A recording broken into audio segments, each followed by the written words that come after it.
अस्सलाम वालेकुम। तमाम स्टूडेंट्स को MKFM में खुशामदीद कहते हैं। आज हम एक बहुत इंपॉर्टेंट टॉपिक कोनिक सेक्शन के बारे में बात करने वाले हैं, जिसको हम इंटर लेवल पे भी पढ़ते हैं और मास्टर लेवल पे भी पढ़ते हैं।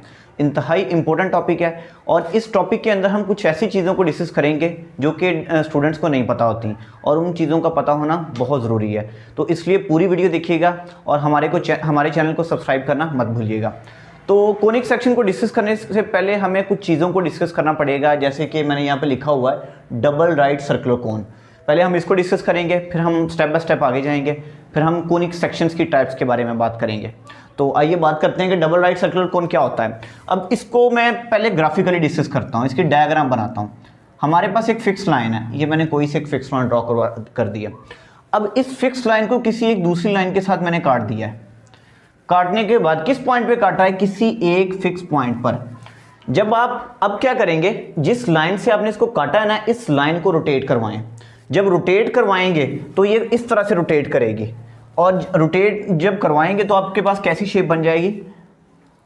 आपको एक कोन मिलेगी जो कि डबल राइट सर्कुलर कोन होती है। ये मैं बना रहा हूं और वो जो फिक्स लाइन थी वो अपनी जगह पे ही रहेगी, वो मूव नहीं करेगी, वो आगे पीछे नहीं जाएगी। तो इस तरह की शेप आपके पास बन जाएगी जब आप इस लाइन को रोटेट करवाएंगे। और इसी कोन से, इसी डबल राइट सर्कुलर कोन से हमें मिलता है circle, ellipse, parabola and hyperbola. तो हम इसको काट के किसी भी तरह से उन शेप्स को बनाएंगे। तो सबसे पहले हम इसकी डेफिनेशन की तरफ आते हैं। उसने कहा कि when a line intersect a fix line and then rotate. When a line, एक लाइन जब एक फिक्स लाइन को इंटरसेक्ट करेगी, काटेगी एक फिक्स पॉइंट पर, फिर उसको रोटेट करवाएंगे and then rotate, surface obtained is called double right circular cone. यानी कि जो सरफेस हमें मिल जाएगी, जो सतह मिल जाएगी, वो इस तरह की होगी, उसे हम कहेंगे डबल राइट सर्कुलर कोन। इसे डबल क्यों कहते हैं? डबल राइट, डबल से मुराद ये कि एक कोन नीचे है, एक कोन ऊपर है। इसे डबल राइट क्यों कहा जाता है? डबल राइट सर्कुलर कोन। देखें, इसका जो बेस है वो सर्कुलर है और ये जो फिक्स लाइन है वो सर्कुलर बेस के परपेंडिकुलर है। अगर फिक्स लाइन सर्कुलर बेस के परपेंडिकुलर हो तो उस कोन को हम कहते हैं राइट सर्कुलर कोन। तो ये दो कोन्स हैं और दोनों कोन्स की बेस जो है फिक्स लाइन के परपेंडिकुलर है, इसलिए हम इसको कहते हैं डबल राइट सर्कुलर कोन। और जिस लाइन को आप रोटेट करवा रहे हैं, इस लाइन को कहते हैं जनरेटर। तो मैं इसके बारे में साथ साथ लिखता भी जाऊंगा। द लाइन विच रोटेट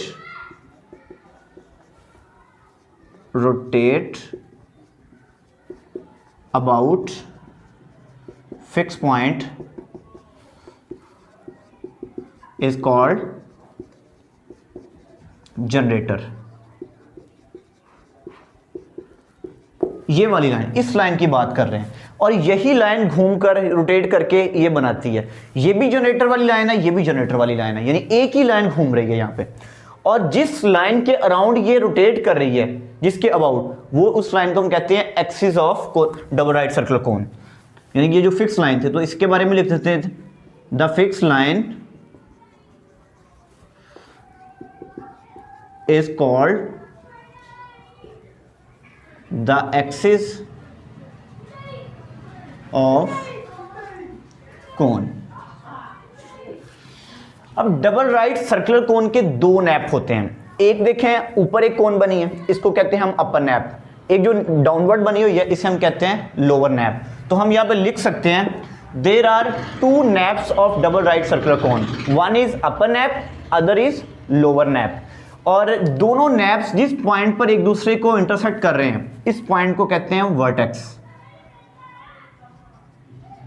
इसके बारे में भी हम यहां पर लिख देते हैं the point of intersection of two naps is called vertex।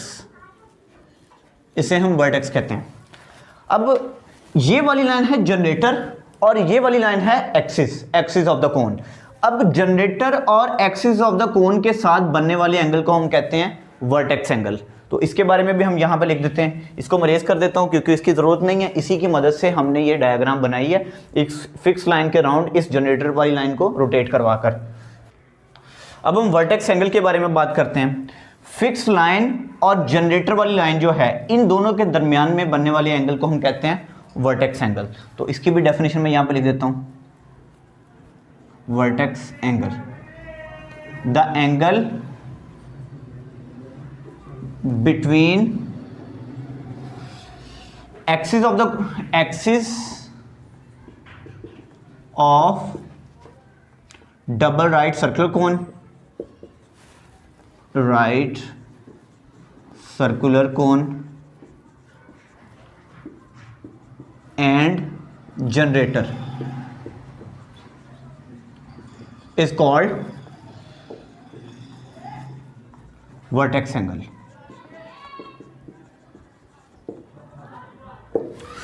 ठीक है, यानी कि इस एक्सिस के, ये जो डबल राइट सर्कुलर कोन का एक्सिस है और वो जो जनरेटर है, इन दोनों के बिटवीन में बनने वाले एंगल को हम वर्टेक्स एंगल कहते हैं।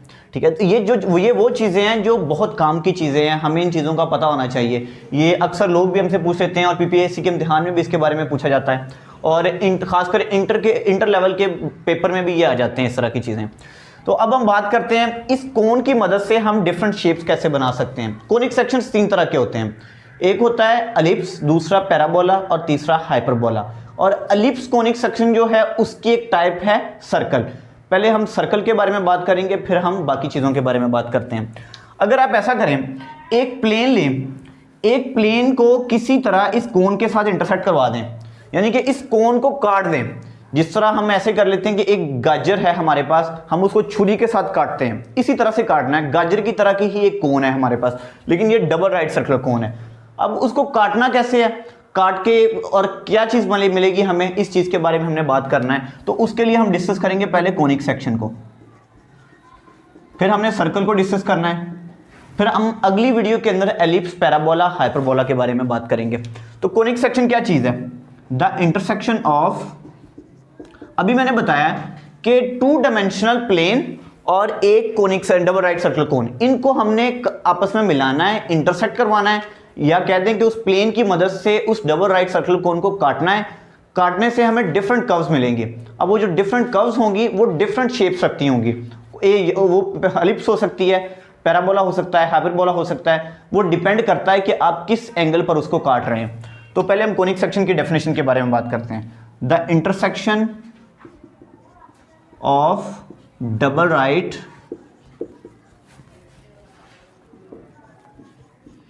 Circular cone and 2 dimensional plane. जब हम क्या करते हैं, इंटरसेक्ट करवाते हैं, या इस तरह लिख लें, यहां पे थोड़ा सा मैं इसको चेंज कर रहा हूं, when we intersect double right circular cone and 2 dimensional plane, we get some curves that are called conic sections।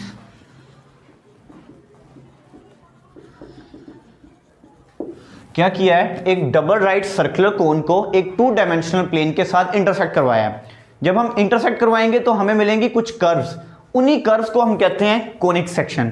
अब वो कर्व किस तरह की होंगी, यानी कि किस तरह हम उन्हें बनाएंगे, ये डिपेंड करता है कि आप किस एंगल पर उनको काट रहे हैं, और आपको फिर उसके मुताबिक कोई ना कोई शेप मिलेगी। तो अब हम बात करते हैं पहले एलिप्स की एक टाइप के बारे में। एलिप्स को हम बाद में डिस्कस करेंगे क्योंकि सर्कल एक सिंपल कॉन्सेप्ट है, इसलिए पहले हमने इसके बारे में बात करनी है। तो पहले हम सर्कल के बारे में बात करते हैं। अब सर्कल कैसे बनेगा, अगर आप ऐसा करें, देखें फर्ज कर लें ये आपके पास कोन है, आप इसको काट रहे हैं इस प्लेन के साथ, बिल्कुल आपने ऐसे काटना है। जब आप ऐसे काटेंगे तो आपको इस तरह की कोई शेप आगे से सामने से नजर आएगी जो कि एक सर्कल की तरह की होगी। तो इसी तरह हमने ऐसे करना है, एक 2 डायमेंशनल प्लेन को लेके इस, ये जो कोन है हमारे पास, इसके साथ काट देना है, यानी इंटरसेक्ट करवाना है। जब इंटरसेक्ट करेंगे तो ऊपर से कर्व बन जाएगी, एक सर्कल बन जाएगा, वही हमारे पास सर्कल है। तो अब इसकी डेफिनेशन क्या होगी, हम किस तरह से काटेंगे। आपने क्या करना है, उस 2 डायमेंशनल प्लेन को इस एक्सिस के परपेंडिकुलर काटना है। जब आप इस एक्सिस के परपेंडिकुलर काटेंगे तो आपको सर्कल मिलेगा। तो मैं ये इसके बारे में लिख रहा हूं, when a plane intersect with double right circular cone, double right circular cone perpendicular to the axis of cone, we get a two dimensional curve called circle। वो आप लोगों ने खुद लिख लेना है, वो हमारे पास एक सर्कल बन जाएगा। अब ये तो हमने इसकी डेफिनेशन लिखी है कि आप जब काटेंगे तो आपको किस तरह काट के सर्कल बनाएंगे। अब इसके बाद एक और सर्कल की डेफिनेशन बनाई गई है। अब हम सर्कल की डेफिनेशन के बारे में बात करते हैं। पहले भी हमने सर्कल की डेफिनेशन ही लिखी थी, लेकिन वो थी डबल राइट सर्कल कोन को डिस्कस करते हुए। अब हम सर्कल क्या होता है सिंपली इसको डिस्कस करते हैं। उसने कहा the set of points in plane which having equidistant from a fix point is called circle. बहुत ही सिंपल बात है कि उन पॉइंट्स का सेट सर्कल कहलाएगा अगर वो पॉइंट, तमाम पॉइंट एक फिक्स पॉइंट से सेम फासले पर पड़े हों। मतलब कि ये वाला पॉइंट जो है इस पॉइंट तक जितने फासले पर है उतना ही डिस्टेंस ये पॉइंट इस फासले तक रखता हो, उतना ही डिस्टेंस ये पॉइंट इस फासले से रखता हो, उतना ही डिस्टेंस ये पॉइंट इस पॉइंट तक रखता हो। यानी कि हर पॉइंट का डिस्टेंस इस फिक्स पॉइंट तक सेम होना चाहिए, तब जाके जो हमें शेप मिलेगी वो हमें क्या कहलाएगी, सर्कल। और एक चीज़ ध्यान में रखनी है, the set of points in plane, ये प्लेन जरूर लिखना है, क्योंकि अगर आप प्लेन नहीं ना लिखेंगे तो फिर वो कंफ्यूजन हो जाएगी। क्योंकि स्फेयर की डेफिनेशन भी यही है, वो भी इसी तरह की है, और स्फेयर होती है 3 डायमेंशनल, सर्कल होता है 2 डायमेंशनल, और यही फर्क है सर्कल और स्फेयर के अंदर। आपने यहाँ पे प्लेन मेंशन कर देंगे ना तो वो खुद ब खुद सर्कल की डेफिनेशन बन जाएगी। तो इसके बारे में उम्मीद है आप लोगों को समझ आ गई होगी। अब ये जो फिक्स पॉइंट है यहाँ पर, इसे हम कहते हैं सेंटर। और फिर रेडियस के बारे में बात करते हैं। The fix point is called centre of circle. अब हम बात करते हैं रेडियस के बारे में। सर्कल के सेंटर वाले पॉइंट से लेकर बाउंड्री वाले पॉइंट तक के डिस्टेंस को हम रेडियस कहते हैं। जो सेंटर वाला पॉइंट है, सेंटर वाले पॉइंट से लेकर बाउंड्री वाले पॉइंट तक के डिस्टेंस को हम रेडियस कहते हैं। The distance from centre of circle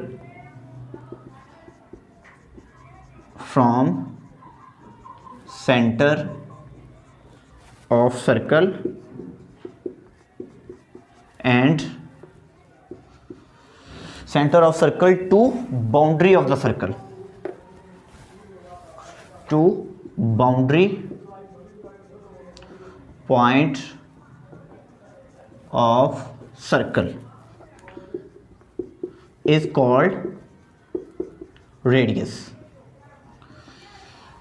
अब अक्सर ऐसा होता है कि हम कह देते हैं कि सर्कल का जो सेंटर वाला पॉइंट है वो ओरिजिन है और ओरिजिन के कंपोनेंट 0 0 हैं। ज़रूरी नहीं है कि सर्कल का सेंटर वाला पॉइंट हमेशा ओरिजिन हो, इसके अलावा कोई और भी हो सकता है। यानी कि मैं अगर फ़र्ज़ करें यहाँ पे एक सर्कल बनाता हूँ कुछ इस तरह का, ये इसका सेंटर है और ये बाउंड्री वाले पॉइंट तक का डिस्टेंस इसका रेडियस है। अब सेंटर को नाम दे देता हूँ मैं सी का। अब ज़रूरी नहीं है कि इसके कंपोनेंट्स 0 ही होंगे, इसके कुछ और भी हो सकते हैं। मैंने नाम दे दिया इनको H, K का। अब 0 कंपोनेंट कब होते हैं? सर्कल एक 2 डायमेंशनल कर्व है। अगर हम ऐसे बनाएं, सेंटर वाला पॉइंट ये रखें जो दोनों एक्सिस का इंटरसेक्शन पॉइंट है, अगर ये हम सेंटर रखें तब उसका ऐसा होगा कि जो सेंटर वाला पॉइंट है ओरिजिन होगा और उसके कंपोनेंट्स 0 0 होंगे। तो यहाँ पर कंपोनेंट 0 0 नहीं होंगे। यानी कि यहाँ पर भी तो बना सकते हैं सर्कल, यहाँ भी बना सकते हैं, ज़रूरी नहीं है कि यहाँ पर ही बनेगा। तो जब यहाँ पर बनेगा तब उसके कंपोनेंट 0 होंगे, अदरवाइज 0 नहीं होंगे। तो अब हम सर्कल की इक्वेशन की तरफ बढ़ते हैं। अभी यहाँ पे मैंने एक सर्कल बनाया है जिसका रेडियस r है और c जो है h, सेंटर जो है वो H, K है। अब इसकी इक्वेशन बनाने के लिए ना सर्कल की एक और डेफिनेशन की हमें ज़रूरत है, उसके बारे में भी हम बात करते हैं। ये बहुत इंपॉर्टेंट डेफिनेशन है, ये आप लोगों ने लास्ट में ज़हन में रखनी है। If c of H, K and R are the center and radius of circle, ये तो मैंने अभी उस सर्कल में भी बना दिया है। अगर हमारे पास C सेंटर हो और R रेडियस हो, देन अ सेट। अब ये जो मैं सेट लिखने लगा हूं ना, ये भी एक सर्कल की डेफिनेशन को जाहिर करेगा। S of CR, एस से मुराद सर्कल, सी से मुराद सेंटर, आर से मुराद रेडियस। ये किसके इक्वल होगा? Is equal to P of X Y. अब पी ऑफ एक्स वाई यहां पे क्या है? सर्कल के वो जो पॉइंट्स है, यानी ये वाले जो पॉइंट है, ये वाले, ये पी ऑफ एक्स वाई है। P of X Y such that distance from C to P is equal to R is called circle.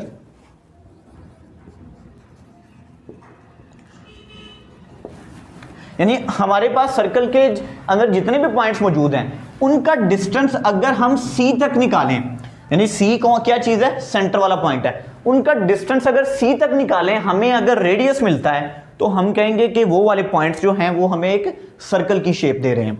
तो हमने इस डेफिनेशन को यूज करते हुए सर्कल की इक्वेशन निकालनी है। इस पॉइंट को मैं नाम दे देता हूं पी का, पी ऑफ एक्स वाई का नाम दे दिया। अब सी से पी तक का डिस्टेंस रेडियस है, तो हम यहां पे लिखते हैं by definition of circle, by definition of circle. Circle की डेफिनेशन क्या बताती है? सी से पी तक का डिस्टेंस क्या है? रेडियस है, वो निकालें।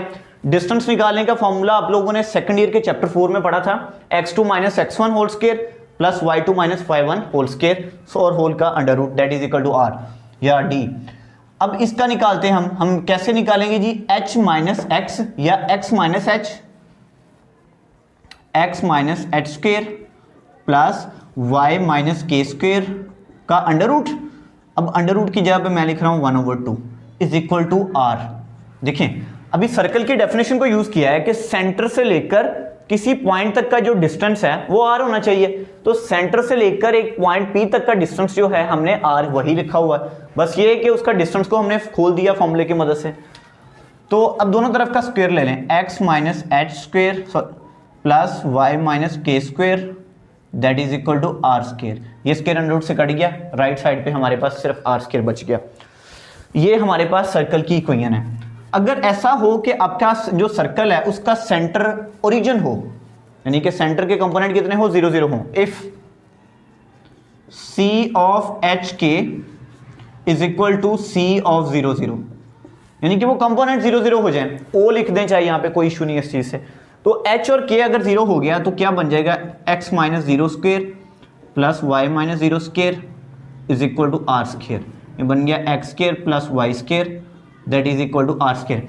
This is the equation of circle when it's centre is origin. जब इसका सेंटर सर्कल का ओरिजिन बन जाए तब सर्कल की इक्वेशन होगी x square plus y square is equal to are square. अब क्या होगा? अगर फर्ज करें मैं सर्कल का रेडियस कम कर दूं, कम करते करते ये पहले इतना था, इतना हो जाए, फिर इतना हो जाए, फिर इतना हो जाए, मजीद कम करता जा रहा हूं। एक टाइम ऐसा आएगा कि रेडियस कम करते करते रेडियस उसका 0 हो जाएगा। जब 0 होगा तो सर्कल हमें एक पॉइंट की तरह नजर आएगा। ऐसे सर्कल को हम कहते हैं पॉइंट सर्कल, यानी ऐसा सर्कल जिसका रेडियस 0 हो उसे हम पॉइंट सर्कल कहते हैं। तो इसकी भी डेफिनेशन लिख देता हूं, a circle whose radius is 0 is called point circle. तो पॉइंट सर्कल की इक्वेशन क्या होगी? X square plus Y square that is equal to 0। क्योंकि रेडियस जब 0 हो गया तो जाहिर सी बात है वो 0 ही आ जाएगा, बाकी तो सारी की सारी वही इक्वेशन रह जाएगी। ये तो आ गया जी पॉइंट सर्कल। आगे एक और हम टाइप के बारे में बात करते हैं सर्कल की, वो है यूनिट सर्कल। ऐसा सर्कल जिसका रेडियस 1 हो उसे हम यूनिट सर्कल कहते हैं। मीन्स के वो 1 मीटर भी हो सकता है, किलोमीटर भी हो सकता है, यूनिट पे डिपेंड नहीं करता, बस उसका रेडियस 1 होना चाहिए। ऐसा सर्कल जिसका रेडियस 1 हो उसे हम यूनिट सर्कल कहते हैं। A circle whose radius is 1 is called unit circle. अब इसकी इक्वेशन क्या होगी? X square plus Y square is equal to 1, क्योंकि रेडियस 1 है। अगर रेडियस 1 हो गया, 1 का स्क्वायर 1 ही बच जाएगा, X square plus Y square is equal to 1। ये हमारे पास यूनिट सर्कल की इक्वेशन आ जाएगी। ये कुछ टाइप्स के बारे में मैंने बात की है सर्कल की। अब इसकी कुछ फॉर्म्स के बारे में, अब इसकी जनरल फॉर्म ऑफ सर्कल भी आप लोगों ने खुद करनी है। यानी कि और भी कुछ सर्कल होते हैं जैसे कि पैरामीट्रिक फॉर्म में भी होते हैं। General form of circle X square plus Y square plus 2gx plus 2fy is equal to plus c is equal to 0। तो ये आप लोग अपने तौर पे कर सकते हैं। अगर आप लोगों को इस टॉपिक की समझ आ गई है तो वो मुश्किल पेश नहीं आएगी उनके अंदर। तो अगर इस टॉपिक में किसी भी तरह की कोई कन्फ्यूजन हो तो हमारे नीचे दिए गए नंबर पे कांटेक्ट कर सकते हैं, या हमारी किसी भी वीडियो की डिस्क्रिप्शन में जाएं, वहाँ पर आपको एक लिंक मिलेगा, उस लिंक को ओपन करें। जब ओपन करेंगे तो आपको व्हाट्सएप ग्रुप में ज्वाइन करने की ऑप्शन आएगी, तो ग्रुप ज्वाइन करें, वहाँ पर भी आप अपनी प्रॉब्लम्स को शेयर कर सकते हैं। खुदा हाफिज़।